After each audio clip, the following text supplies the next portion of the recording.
A gente vai começar dividindo aqui pelas regiões anatômicas, de acordo com o trajeto ali da carótida na região cervical. É bem parecido, essas regiões anatômicas de Monson, elas lembram aquelas zonas de trauma, mas cuidado para não confundir. É outra coisa aqui, tá? Vamos ver então. O primeiro parâmetro que a gente vai utilizar aqui para dividir essas zonas é a base do pescoço. Vai ser mais ou menos equivalente lá à zona de trauma, né? Clavícula e manúbrio. O segundo ponto que a gente utiliza como parâmetro aqui é 1 centímetro acima da clavícula. Na zona de trauma era no nível da cartilagem cricoide, né? Não vamos confundir. E por último aqui é na altura do ângulo da mandíbula, que é igual aí também à zona de trauma, tá bom? Então a gente tem essas divisões aqui das regiões anatômicas de Monson, tá? Agora vamos entrar então no passo a passo aqui da nossa cirurgia, né? Ali dividindo em zonas 1, 2 e 3, tá? Vamos entrar aqui então no passo a passo. Primeira coisa, a gente vai posicionar o nosso paciente. Isso a gente vai fazer aqui em todos os nossos acessos, passo a passo, devagarzinho. Então, primeiro, decúbito dorsal, os braços ao longo. A gente vai colocar o quê? Um coxinho, ó, coloquei aqui para vocês, sobre os ombros do paciente, né? Que aí leva a essa extensão aqui do pescoço, tá? A gente vai fazer também agora a nossa incisão, depois de posicionar. Primeiro, o que a gente vai utilizar de parâmetro anatômico aí para guiar a nossa incisão? A gente vai utilizar a fúrcula external, o ângulo da mandíbula e aqui atrás, ó, o processo mastoide, tá? Utilizando esses parâmetros, a gente vai fazer também, vai identificar ali na palpação, né, e na própria inspeção o músculo esternocleidomastoide e vai fazer a nossa incisão ali, ó, anterior a ele, tá?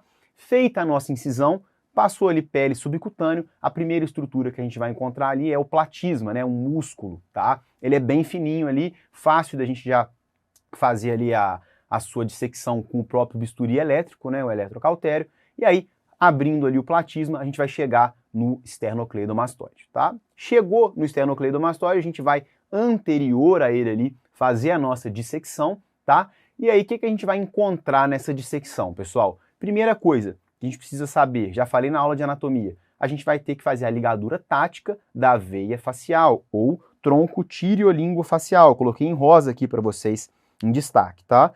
Aqui a bifurcação está mais baixa, né? O tronco ali na frente, mais alto. Só que às vezes o tronco passa bem na bifurcação, tá? E quase 100%, né, dos casos a gente vai fazer essa ligadura tática aí da veia facial ou tronco tireolínguo-facial. Fez a ligadura, vamos prosseguir aqui na nossa dissecção com cuidado para não lesar a alça cervical, que está aqui em rosa agora para vocês, tá? A gente vai evitar a lesão, tentar evitar a lesão dessa alça, que contém fibras ali, contribuintes ali de C2, né, C1, C2, do nervo hipoglosso, só que não é o nervo hipoglosso, tá? Geralmente, se fizer a secção da alça cervical, não tem déficits maiores, mas se puder preservar, é mais adequado. Então você foi lá, afastou a sua alça cervical, vamos tomar cuidado também com o nervo vago, que está em rosa aqui, ó, entre a carótida e a jugular, beleza? Cuidado com o vago, prosseguindo aí, a gente lembra, como eu falei na aula, que o vago é o principal nervo lesado pelo estudo CREST, né?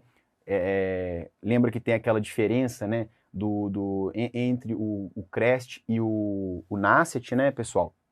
No qual era o hipoglosso e o glossofaríngeo, tá? Então, guardem aqui que o nervo vago é o principal lesado no estudo CREST. Prosseguindo a nossa dissecção, a gente vai chegar na bifurcação aqui, ó. Temos a carótida comum, a carótida externa, com um monte de ramo aqui, ó, querendo sair, e a carótida interna. O insight que eu quero passar para vocês aqui, olhem bem aqui, reparem bem, é que geralmente, ó, a interna é póstero-lateral, tá? Enquanto que a externa é antero-medial.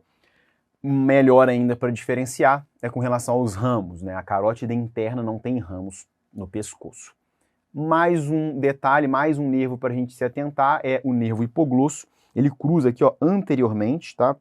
A carótida, né, as carótidas, externa e interna, tomar cuidado para não lesar, para evitar o quê? Aquele desvio ipsilateral da língua, né, porque aquele lado lesado fica fraco, a língua do outro lado vai e empurra para o lado, beleza? Então, fizemos a nossa dissecção, chegamos lá na bifurcação carotídea. Mas algumas vezes a bifurcação não é baixa, não é normal, né, vamos dizer assim, facinho de acessar assim. Às vezes a bifurcação está alta, Não está ali em C3, nível de C3, C4, está nível de C2, às vezes até C1. Então a gente precisa lançar a mão de algumas manobras para poder acessar essa bifurcação alta. O que nós temos de opção aí, pessoal? A gente pode fazer a ressecção do processo mastoide, que está em verde aqui para vocês. Aqui a nossa bifurcação está na altura normal, mas imagine uma bifurcação bem alta. É uma possível manobra, tá? Outra coisa que a gente pode fazer é a ressecção do processo estiloide. Aqui está saindo o músculo estiloide, a gente não está conseguindo ver muito bem, mas dá para fazer a ressecção desse processo. Outra situação, a gente pode fazer a secção, agora mais comum, do músculo digástrico. A gente está vendo aqui o ventre posterior dele, né? Cruzando na frente das carótidas, né? A carótida interna e a externa aqui. E a gente pode também lançar a mão da subluxação da mandíbula.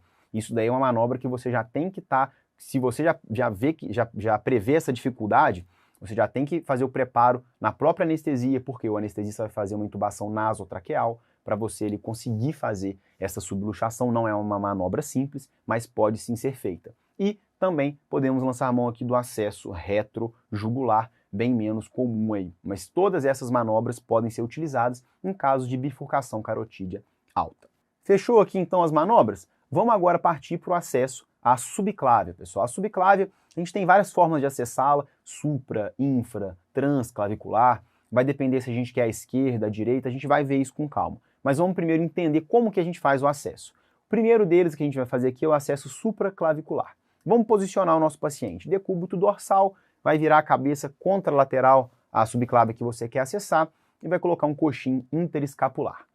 Posicionou, vamos fazer a nossa incisão. Aqui no caso, ó, 1 centímetro acima da clavícula, bem tranquilo. Vamos incisar aqui, feita ali a nossa incisão, a gente já vai tirar o platisma, que eu nem coloquei ele no nosso modelo, que a gente acabou de ver. Depois do platisma, a gente tem, quem que é esse músculo aqui em laranja, em destaque, que a gente vai ter que dissecar também? É a porção clavicular do músculo esternocleido. Vamos dissecar ele aqui, ó, tiramos o esternocleido, a porção external dele, chegamos agora no músculo omoioide, também em destaque. Vamos dissecar para tirar ele do nosso caminho, tirou o omoioide. Atenção para não lesar o nervo frênico, que está em rosa aqui, tá, pessoal? Não vamos lesar este músculo, esse nervo, para evitar uma paralisia ali hemidiafragmática, né, do lado ali do diafragma lesado, do lado do nervo lesado, tá?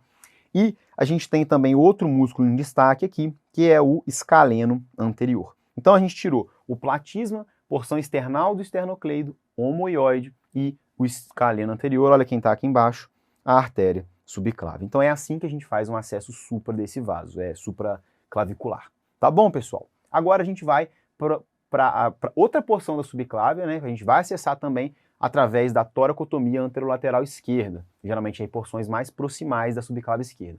Então a gente vai fazer uma incisão no 4º ou 5º espaço intercostal, posicionando o nosso paciente ali em decúbito dorsal e ó, coxim sobre a escápula esquerda, porque a gente quer acessar agora o lado esquerdo, tá, pessoal?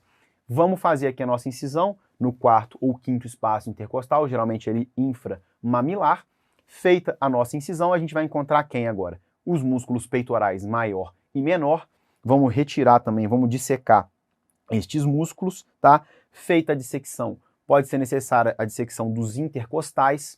Dependendo da porção que você quer acessar, cuidado com os vasos, ó, torácicos internos, né? Aqui está a artéria torácica interna e as veias, né? A artéria eu coloquei em rosa, em destaque, e os músculos intercostais aqui em laranja, tá? Depois dos músculos intercostais, a gente vai chegar na pleura, tá? Vamos chegar ali na pleura, a gente consegue abaixar ela um pouquinho, e olha quem está aqui em cima, a artéria subclávia. Nesse caso, está até a porção mais distal, mas por esse acesso a gente consegue chegar até a porção mais proximal aqui deste vaso também. Tá bom, pessoal? Agora a gente vai fazer mais um acesso. Lembra que eu falei que tinha várias opções? A gente tem o transclavicular, no qual a gente retira um segmento ali da costela. Tem alguns epônimos, né, de alguns cirurgiões que descreveram, né, temos Fioli e Delmas, Sensert 1. E como que é essa incisão? Eu não acho que precisa decorar o epônimo, mas é bom entender como que é essa incisão transclavicular. A gente vem aqui, ó, vai retirar esse segmento aqui da clavícula, não precisa ser tão longo para cá a incisão, claro, pode ser bem menos do que isso daqui, e aí você vai chegar também na subclávia, mais uma maneira. Esternotomia mediana também podemos utilizar, agora principalmente para a subclávia direita, né, em sua porção proximal ali e média. Vamos lá, ó, incisão longitudinal, Beleza, vamos fazer ali, tirou a pele, vai chegar aonde? No externo, né? A gente faz essa tunelização ali por trás do externo, tirou o externo da nossa frente, né? Cerramos o externo, já conseguimos ver lá em rosa a subclava direita, que é o vaso que a gente vai acessar pela esternotomia. Mas muito cuidado, olha só. Tá vendo essa veia aqui, ó? Tá cruzando bem na frente? Vamos dar um zoom aqui para entender o que está acontecendo? É a veia braquiocefálica esquerda. Então é legal a gente reparar e tirar ela do nosso caminho para chegar ali na subclávia direita, tá? Então é assim que a gente acessa pela esternotomia mediana. Acho difícil cair esse acesso pra gente.